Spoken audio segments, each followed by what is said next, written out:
This video is the second part of a two-part series. If you haven't seen the first one, click the eye icon to do so, or link is in the description.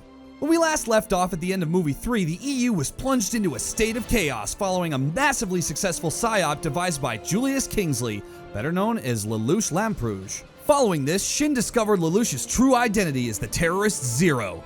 Shin then arrests him and seizes power over the European nobility. So going into movie 4, the series has some pretty big plot lines to deliver on. By now, I was pretty well invested into seeing where the story would go from here, and how it would lead into season 2 of the original series. But with all these things going on, it's a real good thing this show's got 2 more movies left to go. That means the writers have plenty of time to land what they're trying to land, right?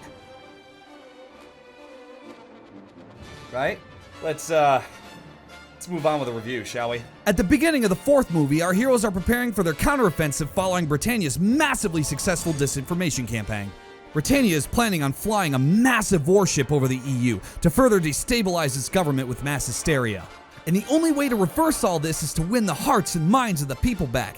And to do that, Europia has no choice but to destroy the airship, despite the fact that trying to do so is obviously a trap. The crew then is launched into space and re-enters the atmosphere successfully, landing on the airship to find that, man, this place is surprisingly empty. Oh wait, never mind, there it is. Turns out that they were right. This whole airship fiasco was a trap to kill off the EU's most effective fighting force, but more specifically Akito. Why go through all this trouble just to kill one soldier? Well, you remember Ashley, right? If not, that's probably because I forgot to mention his name in the last episode. Now, do you remember when I said, oops, I bet he'll remember that. Yeah, well, he remembered that, and now he's coming after Akito with a vengeance. Meanwhile, Europia is literally falling apart at the seams. And now apparently Layla has to talk to the people because something. You were the chosen one! Because Layla's dad was a politician that everybody liked before he died. So they'll apparently just listen to her because she's his daughter. Look, I'm not gonna pretend like this whole thing isn't contrived as hell, but I'm just gonna roll with it for now. Back on the airship, our main cast finds out that they've been fighting drones this whole time, which seems a little suspicious, but okay. But there he is. I'd just like to take this time to point out that the mech design can make some kind of sense in this anime, and it's just Shin's mech that makes absolutely no sense. These guys go at it for like 10 straight minutes, and I'm not gonna lie, some of these scenes are like actually pretty sick. Even though the mechs are CG and don't look the greatest, these scenes have some seriously fluid moments that just make it a lot of fun to watch. Eventually, Akito gets the upper hand and is able to physically throw Ashley out of his nightmare and onto the ground. Can I also point out the really cool symbolism of having the one damaged red eye on the mech being a parallel for Geass? I don't know, that's just kind of a cool detail I thought I'd point out. Now what follows this is something literally out of Evangelion, as Akito attempts to crush the life out of Ashley, and also Force Ghosts, because why not? Both major movie plot points here converge. Akito lets Ashley live, and the people of Europia listen to Layla, and the rioting stops. For a brief moment, all seems right with the world, and it looks like we achieved victory.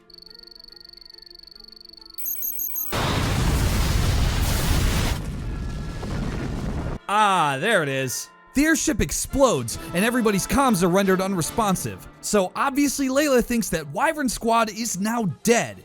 And dude, she does not take it well. Layla has lost troops in battle before, but this was different. These were her actual friends, and the prospect of losing them completely kills her will to fight. Kinda uninspiring considering she literally just told her people that she would never give up fighting the darkness, but you know, everyone's got their breaking point, I guess. Meanwhile, we find out why Shin used his Geass powers on his family at the end of the 3rd movie. He just used it to kill his 2nd family in a row. Why does he do this? Well, we do find out a little bit later that he did it, quote, for the love of his family. That's some kind of love there, isn't it?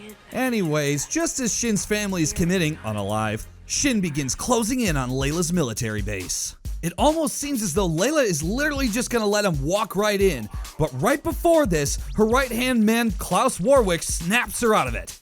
I'm spiraling! I'm spiraling! Thanks, Patrick. Layla then uses every means at her disposal to stop him. Mines didn't work, machine guns didn't work, but hey, do you know what did work? I'll give you a hint. It wasn't artillery, special forces, air support, or even a nuke. No, what finally stopped this dickhead was a wall. Yep, that's seriously all it took to stop state-of-the-art military killing machines. Ugh, alright. Fast forwarding a bit and we get quite the shock. The government made a formal announcement that Layla had been killed in action, even though she certainly had not been killed in action. Why do this? Well, apparently the people of the EU are so absolutely religiously devoted to a girl they literally only saw for a collective 10 minutes earlier in the movie. And because of that, they are willing to allow a complete government takeover and move to a dictatorship. And why overthrow the government when you're so worried about being conquered? Well, we're given a reason that has something to do with working with Shin to try and gain power if Britannia actually conquers them. But I'm gonna be honest, in both times I've watched this, the reason never made any sense to me, so for all intents and purposes, the answer to that question is yes. After this, we find out that apparently Shin wants some kind of secret long-range weapon that Layla has at her base in order to strike Britannia. Why? Well, apparently Shin is just so disgusted with everything that he wants to burn the world to the ground. Obviously, the ramifications of this would be, a little less than good. But backed into a corner and cut off from any resupply, Layla decides she has little choice rather than to meet with Shin and negotiate a ceasefire. Needless to say though, the negotiations don't exactly go well, and Layla basically tells Shin to go jump in a ditch. Shin then responds by trying to Geass his way into making Layla go jump in a ditch. But surprise, we find out that Layla still has Geass from her little run-in with C2. Oh, you don't remember that? Well, I don't blame you because I pretty much forgot about that by this point as well. But Layla doesn't have just any Geass. No, she has Jedi Geass. It's still just a bit too early for this. Shin then holds Layla at gunpoint and oh look. Take cover! I can't believe it. Yes, Wyvern Squad is back, and in the most contrived plot development yet, Ashley joins them. And the reason as to why? He's just pissed off that Shin blew up the airship with him still on it. Alright. Okay, there is so much wrong with this redemption arc that it is actually staggering. So let's start at the beginning, shall we? One of the first scenes we get to see of Ashley is him being an unhinged lunatic obsessed with luck. Now this isn't an issue. Most Britannians are unhinged lunatics obsessed with something or another. And in this case, we see Ashley playing Russian roulette in order to prove his luck. He then decides to point the gun he was playing with at Johannes, his subordinate that was killed, and force him to play against his will. When the gun doesn't go off, all his response was, "Well, it looks like you've got a pretty healthy dose of luck yourself." So by this metric, we can tell that Ashley doesn't really care about anyone under him. Again, not unusual for Britannians. However, the next time we see Johannes is when he fights Wyvern Squad during the second movie. This is the engagement where he's killed. Ashley is then so shaken up by this that he decides to go on a revenge mission against Akito, the man that killed Johannes. Do you see the issue here? Clearly we were conveyed that Ashley doesn't care about his subordinates and is willing to risk their life on a whim. So why now all of a sudden does he give half a flying shit when Johannes is killed? Even looking past this, Ashley decides to take the mission to single-handedly take on Wyvern Squad in an almost suicidal attempt to avenge his fallen knight's death. He is so committed to this, in fact, that even after Akito physically rips him out of his nightmare, instead of trying to retreat, he decides to pull out his pistol and go down fighting.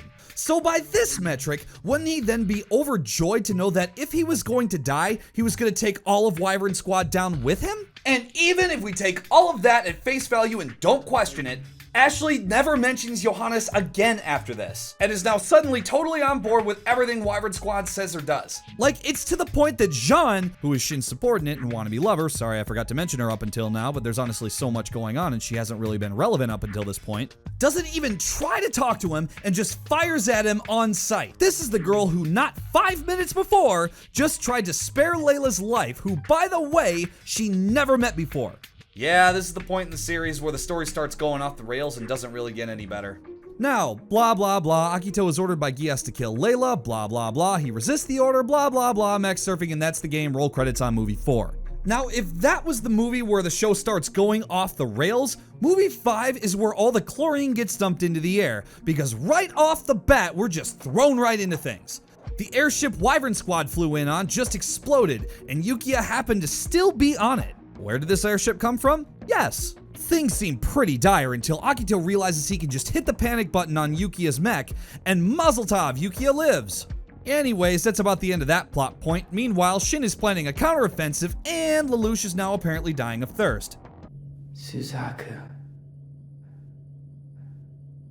Water would be nice.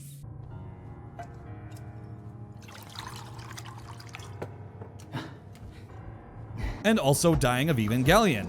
And also now Nunnally is important for the first time this series. Have you noticed that the pacing of this video just got absolutely insane? Yeah, that's because this is literally how the movie is paced. Keep in mind, all that happened in exactly the first 6 minutes and 11 seconds. We still have like 54 minutes left to go. And honestly, this doesn't get much better as the movie goes on. And I'm already going to omit a lot of details that don't matter as much in order to prevent this video from becoming a 3-parter, so bear that in mind. Fast forwarding a bit, and Ashley breaks into Jean's living quarters and starts giving her a speech about Shin and how she should maybe think about joining him in Wyvern Squad. Or at least rethinking her stance on Shin. Considering, you know, he kind of plans on plunging the entire world into war. Again. This whole scene was meant to preface a big red pill moment where Jean wakes up and thinks, are we the baddies? but honestly, why is this the first we're hearing about this? Seriously, both Ashley and Jean's red pill moments should have been executed way earlier in the story. So this way we could have at least been eased into this rather than just getting a maybe you're right moment. But don't worry, Jean doesn't just outright leave and join Ashley. This time. As dawn breaks the next day, Shin and his forces advance on Layla's castle. And look, this time they decided to bring guns to break down the wall. Why they don't just use aerial nightmares, or barring that, an aerial insertion is really beyond me, but whatever. The battle rages and the Order of Michael is losing men at an alarming rate. They're about to retreat when Shin becomes fully consumed by Geass, threatening to kill anyone who retreats. Having no other choice, the Britannians fight on until eventually a breakthrough. But inside the wall ain't no cakewalk either, because this place is littered with traps and ambushes that further thin out the Order of Michael. Now, as you can imagine, Layla's troops are having a lot of fun picking off the Britannians. So much fun, in fact, that Wyvern Squad, and more specifically Ashley, had to join in. And man, Ashley looks pretty happy slaughtering his former allies. Here they come! It's gonna be fun! Other than blatant psychopathic tendencies, things seem to be going pretty well. That is until Shin, still riding his Elden Ring mech, decides to ride in and ruin everything. While this is happening, Yukiya wakes up from his coma and immediately remembers that he has sensitive information about where Shin plans on launching his attack on Britannia from. Convenient, I know. Now you may be thinking, man, that's kind of important. Why would you stay on the airship knowing it could explode when you had sensitive information? Or, why didn't you at least make any attempt to tell us this before you decided to do something so reckless? And you'd be smart to think that. Following this information, Ayano is able to track Jean down right before she's about to launch the missile. Ayano is then able to somehow talk some sense into Jean and convinces her not to go through with nuking the world's superpower. Which, you know, is probably a pretty good idea.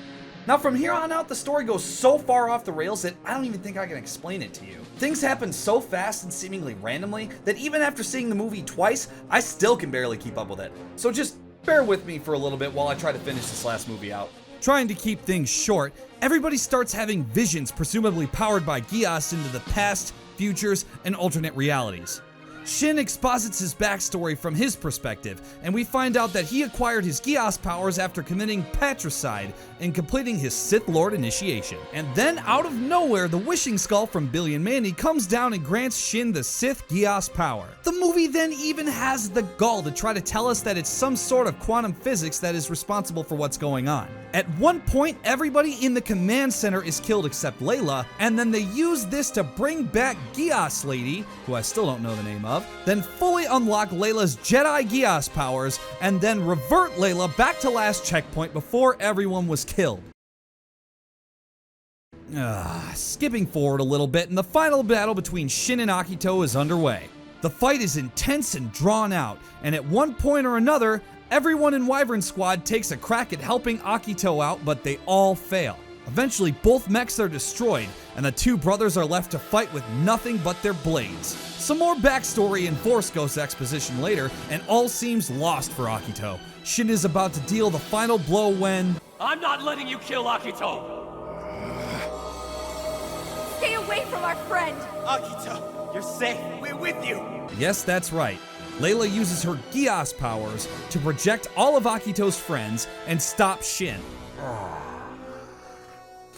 Okay, now we can talk about this. Would somebody on this godforsaken planet care to explain to me what in the titty-twisting fuck is going on with Geass in this show? Okay, I'm not gonna pretend like Geass has ever been the most solid, consistent, or easy to understand concept, and a lot of times it did get abused for the sake of writers' convenience. But this show has taken that to an entirely new plane of existence. We have no idea what Geass even does for any of the people involved with it. Does Layla's Geass reverse time? Control minds? Erase Geass effects? Or does it protect people's bodies? Ding dong, wrong answer. The correct answer is E, all of the fucking above. And as for Shin, why in God's holy name does Akito's Geass effect not make him kill himself? We see it come out anytime he's in battle and trying to kill other people, but clearly Shin wanted Akito to die. So maybe you think, oh, maybe die is some kind of freaky code word for kill everyone else around you. But you'd be wrong, because Exhibit A, Shin literally Geass controlled everyone who knew him to drink Kool-Aid, thus leaving Akito as the sole survivor for some reason. And Exhibit B, we literally see Shin do the exact same thing to his adoptive family, and they didn't seem to have a problem understanding him. And for another thing, who the hell is this? The wiki says she's the caretaker of space-time, but like apparently she also represents Geass? Because she's the only one who can unlock Layla's Geass powers? Despite the fact C2 was the one who gave them to her? Like seriously, why was she the one to do that when we clearly saw C2 give her those Geass powers in the flashback we saw in the third movie? Maybe she's some kind of observer who interferes where necessary for Geass users, except, oh no, that's also not true because she has to talk to people who don't have Geass in order to try to stop someone who does have Geass. And if she has the power to unlock Geass, then shouldn't she just be able to lock it back up? And if she was so powerful, then why didn't we see her in the original goddamn series? Look, man, I wanted to get through this movie without blowing up about this, but like, it's such a major plot point of the series that it's literally in the anime's name. If you're gonna include it as a mechanic, can you at least try to make it make sense? Ugh. Anyways, Shin had enough of Layla's fuckery and decides to finish Akito off. But before he can, Jean shields Akito with her body, effectively being eviscerated before firing a bullet into Shin's chest. Why Jean couldn't have just shot him from like 2 feet away rather than standing in front of the sword, I don't know. But hey, she seems cool with it. Now she gets to live in the afterlife with the man she loves. Shin then holds her hand and collapses, taking his final breaths. But it's not over yet. We still have to do something about the EU being ruled by a dictatorship. So Geass spawns Ashley on top of the EU's command center. Ashley then blows it up, killing the dictator. They then all pack up and go live happily ever after with the old women from the third movie. Roll credits with about 1 million loose ends to tie up and a canon that's clear as mud. But hey, before you go, take this season 2 tie-in on your way out. It's on the house. Now we're finally done with all 5 movies. What an experience. Now, it shouldn't really come as much surprise that I didn't really care for this series. From abysmal pacing issues, canon inconsistencies, and plot lines that go nowhere, to uninspired characters, confusing political dynamics, and poorly explained, well, everything. I seldom have anything good to say about this show. However, the absolute craziest thing about this is that even though I don't care for the series, and even though it does so much wrong, I don't hate it. I don't know why exactly. Maybe it's the fact that it's just a Code Geass show and I'm just a big softie for anything it releases. Or maybe it's the fact that when it does something right, I can see potential in the show. But no matter the case, this series has been nothing short of an adventure for me. And I still feel like there's so much left to talk about, from its greatest strength in its connection to the wider franchise, to the more unsavory things, like how Akito's OST borderline rips off a certain Halo Reach track. I actually have an entire outline written of thoughts that I could expand on, so I'll cut you a deal. If you guys want to see me make another video just explaining the rest of my thoughts and wrapping the series up as a whole, leave a comment down below letting me know and I'll see what I can do. But until then, you could always watch the video that I did on the original Code Geass series. Or maybe you prefer my video I did on 86, considering I've talked about it a million times. Either way though, thank you guys so much for watching as always, and I will see you guys in the next video.